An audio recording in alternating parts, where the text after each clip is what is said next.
నలుగురు బిడపట్టి ఉన్నవారు వెలివేసి పైకి రానివంటూ నవ్విపోయెను.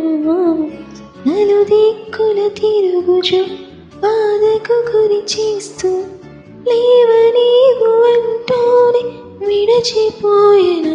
నమ్మము యేసును,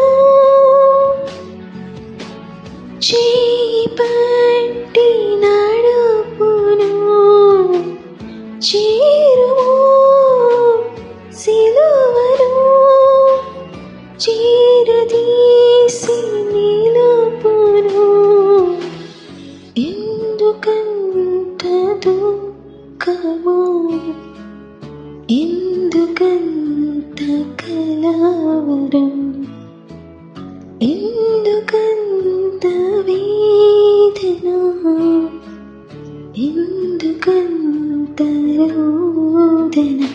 చెదరిపోయిన నీ కలలన్నీ, విరచిపోయిన నీ ఆశలు, చెదరిపోయిన నీ కలలన్నీ, విరచిపోయిన